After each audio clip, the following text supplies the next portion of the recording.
Hello reviewers, welcome to my channel Science to Technology. In today's show, Camera Tuesday, we're going to talk about Sigma 300 to 600 f4. So let's dive deep into it. So this puppy is a big puppy.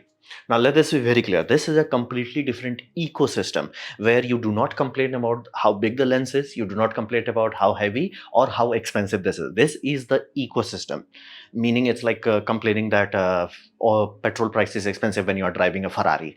So it's one of those things where it's a completely different ecosystem. It will be big, it will be heavy, it will be expensive.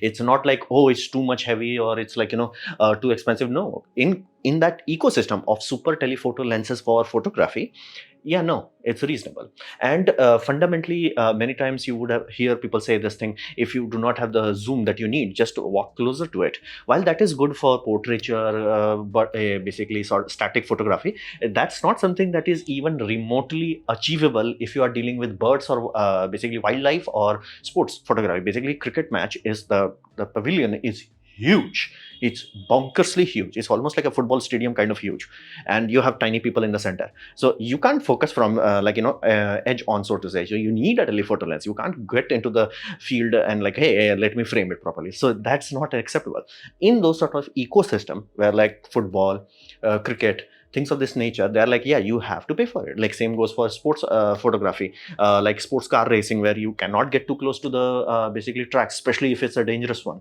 So or fighter jet photography or birds, things of those natures, and violent elements. So you cannot have that like, oh, just get closer. No. So what kind of money we are talking about? We are talking about 5,88,000 rupees.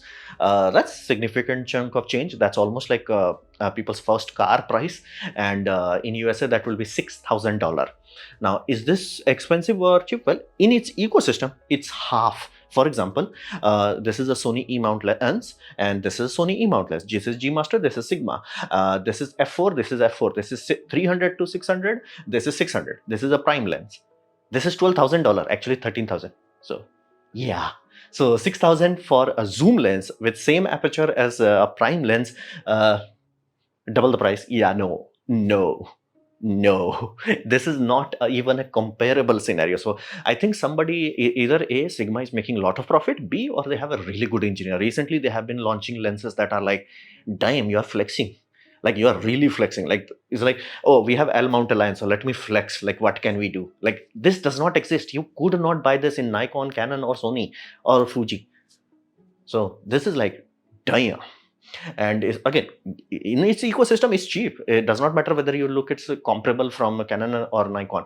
Both of them, like, and again, they don't have this exact model, and anything that is comparable is far more expensive. And this is world's first of its kind, basically super tele 300 to 600 f4 fixed. Like the thing in this way, this sort of places are basically lenses are utilized in sports where you do not have time to like, okay, let me remove the lenses. So generally, many time photographers actually have multiple lenses. Like one would be 200 one would be 400 They'll actually switch the camera rather than switching the lenses. In those sort of scenarios, this is shut up, take money. And again, you could not have done this before this. This is like, yeah, this does not exist. There are lenses that have this sort of range. It's just that they have very dark aperture. F4 constant is like, damn. So I'm pretty sure somebody, like some good engineer, is getting promoted in Sigma. Let's understand its specification. So this is a L mount alliance lens and Sony E mount lens. Now let that be very clear. There is a penalty that it is in Sony E mount, that Sony limits it to 15 fps burst. It does not apply to video. For example, if you want to actually capture at 120, you can just record a video all iframe. Make sure all frames are recorded. Then you can get reasonably okay images at 8K. That translates to, I don't think any camera right now has 8K. 8K gives you around 33 megapixel stills. So, and quality 4K downsampled and all that, that would be equivalent to 8 or 9 megapixel. So, and again, if you have all eye enabled, you will get a useful stills out of it. Will it be as good as like, raw? No. Can you get close? Sort of, because again, that's how cinema camera works. They actually capture all frames raw. How can you do that in Sony system? Just have HDMI raw output. High-end cameras in Sony lineups have HDMI raw output. You can capture every frame as full raw.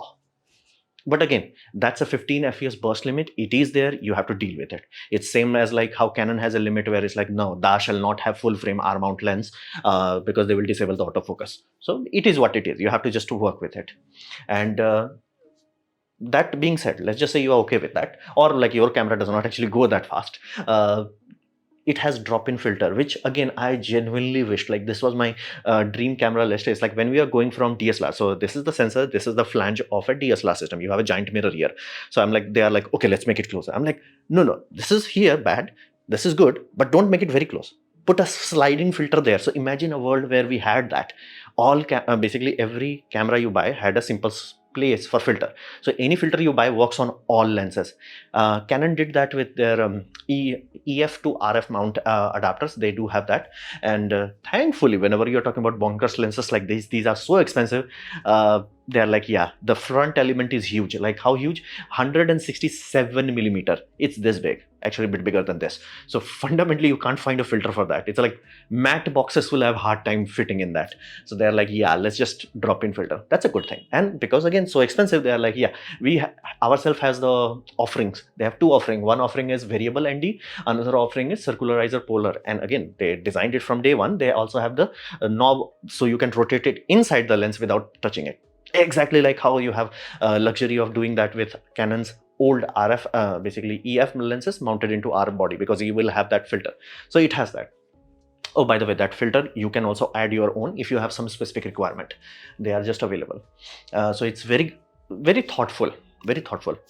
And it has tripod leg, because again, it's not meant to be handhold. I have no idea why people are comparing about its weight. It's like, yeah, it's a truck, it's heavy. Duh. It's like, oh, I want a telescope that fits in my pocket. Yeah. Physics is like, brah, no. So it is what it is. But here they are trying their best to make your life easier. Drop-in filters and having the day one. Basically, if you are buying it from the online site, just buy it then. You do not even have to think about it. And the legs, basically the tripod leg, they made sure it's Arcus Swiss compatible. Majority of the tripod legs that are used, monopods and all that, the head are generally Arcus Swiss, because again, it's an open standard. Everybody can use this. That's why all companies are like, no, we will F the customer.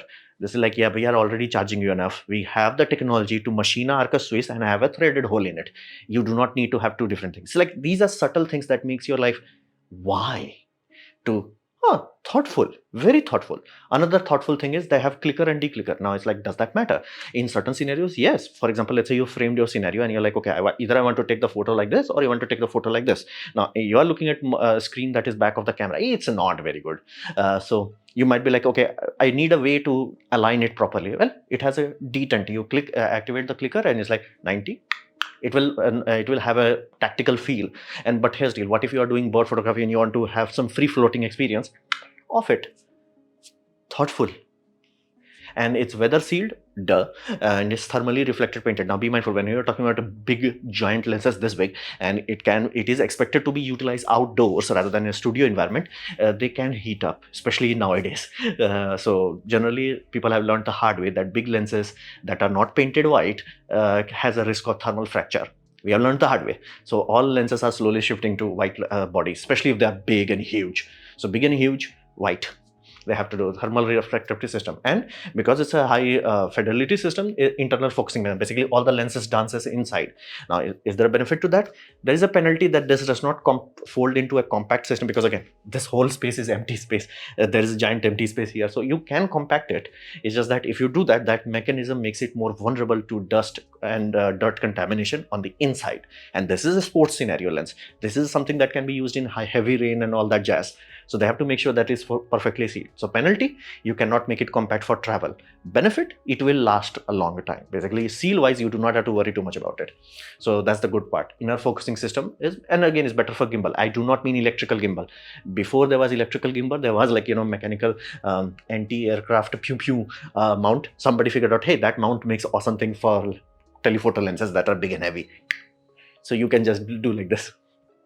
So it makes a much more easy to balance, and it has a lens optical stabilization, because again, at this sort of system, IBUS, while it is good, is just like, it will be like, bro, need some assistant here.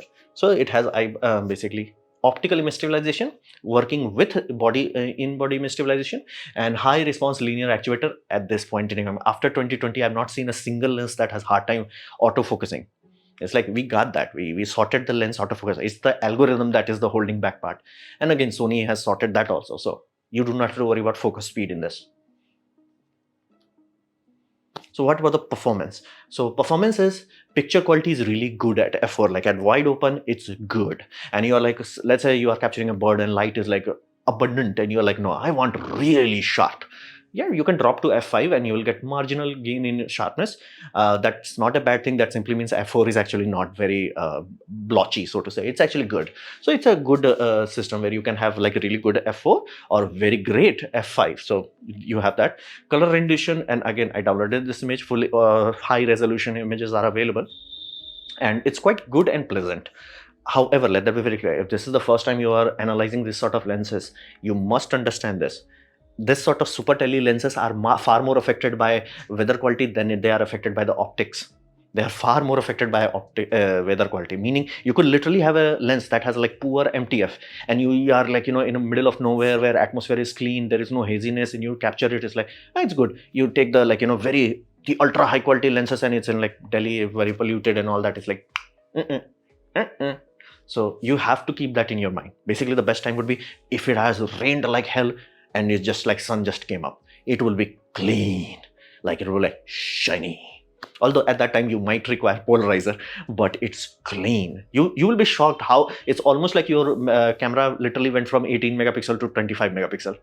So it does play a big role. And if you are dealing with hot places, be mindful, do not be close to the surface, because that hot shimmering effect will make it blurry. It's not a problem with the lens, it's the problem with physics. Again, snipers have to be trained specifically so they can compensate for that. And it's really not a pleasant picture. So it does have a very good picture system. Lens does have poor parfocal, which again, what does that simply mean? That simply means you have to treat it as a prime lens, meaning you have it, go focus, autofocus, like I got you. You zoom it, you go, I got this. You're like, okay, I'm going in and then I'm, no. It's like, no, you can't do both. So that generally represents a poor parfocal arrangement. Now, is that bad? Not really, given the fact that lenses that are twice as expensive as this and they are prime only, they are also struggling. Because once you have this, like when you're talking about wide angle, this is the frame. When you're talking about telephoto, the frame is this much. So telephoto frame is so tight, it does have some penalty. Like autofocus algorithm does have penalty. Now, would it be better to have a better parfocal? Of course, but will you be able to pay for it? Right now, people are complaining. I'm pretty sure everybody will complain a lot more if it was like double expensive. So again, so it's like, okay, I'm focusing there, focus, focus, like frame, frame, do not do the other way. I was like, oh, I'm doing it, then you will be very pissed off. Or they might fix it with basically firmware. It is possible, because again, E-mount is open in that regard. They could work with the system where it's like, okay, if mm changing is negative direction, please overcompensate the focusing motor. It can be done in software. I'm not sure whether they're gonna do it or not, or Sony will allow them to do it or not, but it's not the end of the world. And again, from the telephoto scenario, it's like, duh, all lenses suffer this. So that's there. And you must refocus, then zoom. Basically, you have to be zoom. So basically these two cannot be done at the same time. You have to be mindful of that. So again, same lens, you are like, okay, snowy borders, awesome, GG, and like, after rain, very nice sharp images, and then you go into hazy scenarios, like, nope, don't put the lens down at that point. So performance is really good. So question becomes, for whom this is? Because here's the deal, this is a big economical commitment and weight commitment. Even if you are like GG rich, you do have to deal with the fact that it's heavy. It's 5-6 kilograms with everything attached. So you have to be very mindful when you are making that commitment. So what kind of people make those sort of commitment? People who are making a lot of money from it, or they have a lot of money. Basically, these are photographers who are dealing with basically cricket photography. They get paid a lot, like, and especially if they get like, that winning shot, so to say. They're like, and again, that's why many of them could even have like 2-3 cameras, just that shot. And you can easily see that whenever FIFA Cup happens, there are like so many cameras and like photographer count is way less. It's like, why the heck there's double the camera than photographer? That's the reason. So for those people, you are saying this lens would be free for them. It's like, bro, I can just buy it. I can just have it. That's not an issue. And it does allow you to have truly unique vantage point that no other company can do. Like no other can like, oh, here's the same camera, here's like, and again, like, oh, it's not fast focus. It's much faster than switching the camera. It's much faster than doing anything else. So it's like tick, tick, tick, tick. So you can do that. That perspective shift cannot be done. So you can arrange the framing and all that. So that's priceless. And again, if you really want that 120 fps, you can shoot in video that goes to 120 and have HDMI output, so you get full raw frames. Will it be as good as still frames? Not really. Would it be useful? Absolutely. Especially for social media, it would be like more than good enough. Like you would be shocked, like, damn, it's good. And you know, like, doesn't the video look smooth? Because most of the video looks smooth because we make it smooth. That's why people generally, let's say you are shooting at 1/60th of a second, right?